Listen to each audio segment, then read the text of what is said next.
Now for the next bit, the Duel. Not only is this the first fully CGI short in Halo Legends, but it's the first short on the list that's done by Production IG, which is famous for The Ghost in the Shell, Standalone Complex, and The Second Gig, XX Holic, A Midsummer's Night Dream, and Fully Cooley. The Duel is both a tale of revenge and honor, as it follows the first Arbiter and why his name became a mark of shame. One of the first things you'll notice about the Duel, besides the fact every character in here is an ET, is the art style. It's very much a painterly style in the same vein as calligraphy or even watercolors, and because of this, it's the most unique piece of animation I've seen in a long time. The only other time I can think of viewing something like this is with the trailer to Street Fighter 4 and at least one other video game that I can't remember the name of. Regardless, it had so much detail and so much depth to this film and to the elite culture. Everything about the story has a very medieval Japanese feel to it, from the music, which is the most original and the most traditionally done of the series, to the art style and even the clothing and armor and weapons. When not in their armor, they're wearing kimonos. Some of their older weapons look like tetsubos, which is a studded club used to being the crap out of people. And the main antagonist, Haka, his armor can't look more samurai-ish if he tried.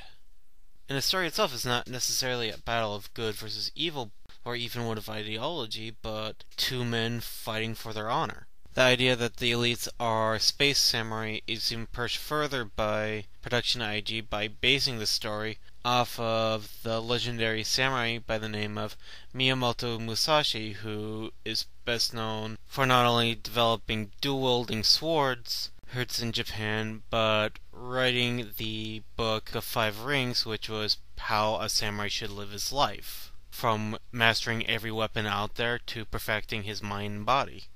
Moreover, while most samurai had a shelf life of 23 years, he survived to the ripe old age of 63, and in between the time he was 14 and the time he died, he had over 60 duels and countless battles so intense they would have broken lesser men under his belt. That all said, it should be of no surprise that this gets a 10 out of 10 when it comes to the Japanese language track.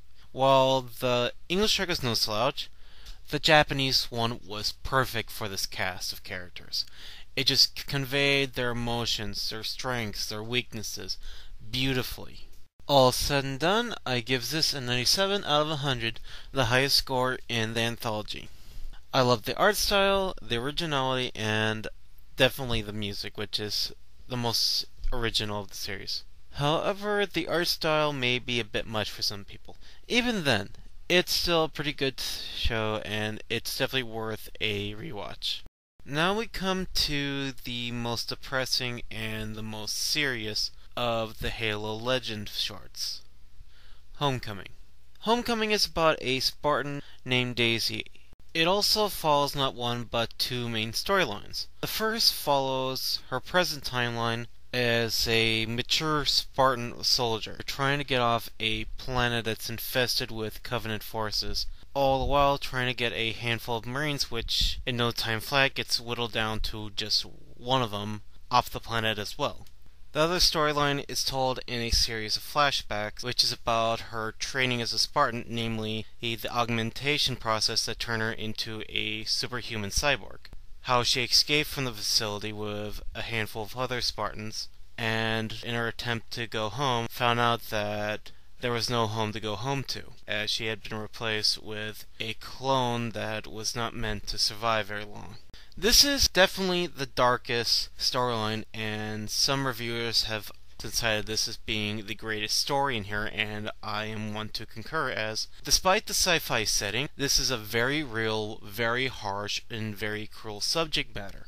As we all know, this is happening in the world today, with children being kidnapped and being turned into living weapons. While the process of making someone like Master Chief to go from a normal child to a near indestructible cyborg for combat purposes for the military, as well as so many other children, is thankfully only within the realms of science fiction. However, the idea of using child soldiers is as real and as horrid as any other war that's happened in human history, which makes this story feel so real, feel so alive, feel so much hurt.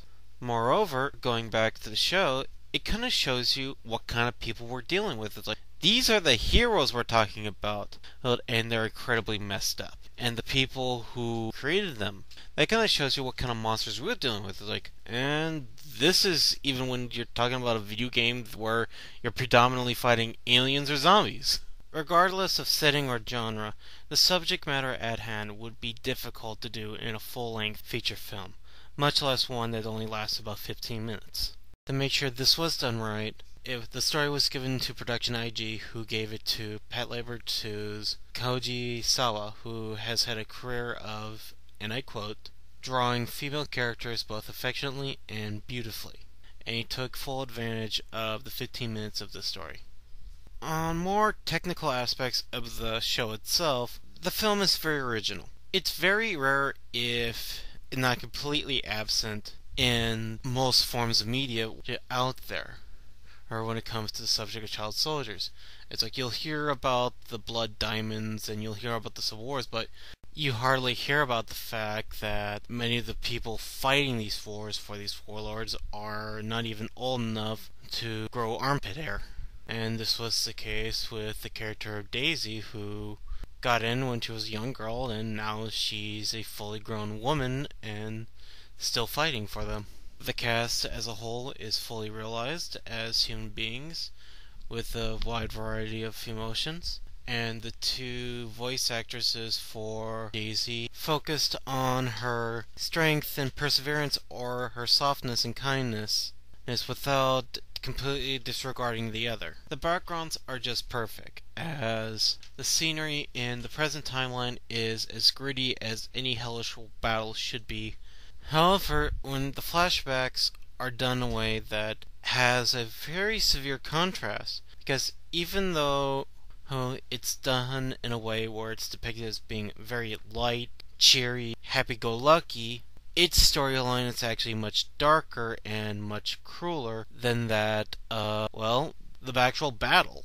The music, and what little they use of it, is another key moment in this, as they really don't use a lot of music throughout the 15 minutes of this short story, yet when they do add it in the last few minutes, it adds so much, giving it more tragedy, more sorrow, and making your heart clench all that more. However, if Homecoming does have a shortcoming, it's gotta be the first few seconds of the opening, as just before you get into the actual story, you have a screenshot of outer space and a narrator telling you the reason why the Spartan program was created. Then you get into the actual battle with the Marines. This just bugged me, as it should have just started off with the Marines and told the reason why they used the Spartans and started the Spartan program in the form of a flashback, as that wouldn't have been as jarring. It just felt that in this case it was a waste of time and it didn't quite fit or flow with the rest of the story. In the end, the grand total for this bit is 95 out of 100. I wish I could have given it a higher score, but as is, it's still extremely good.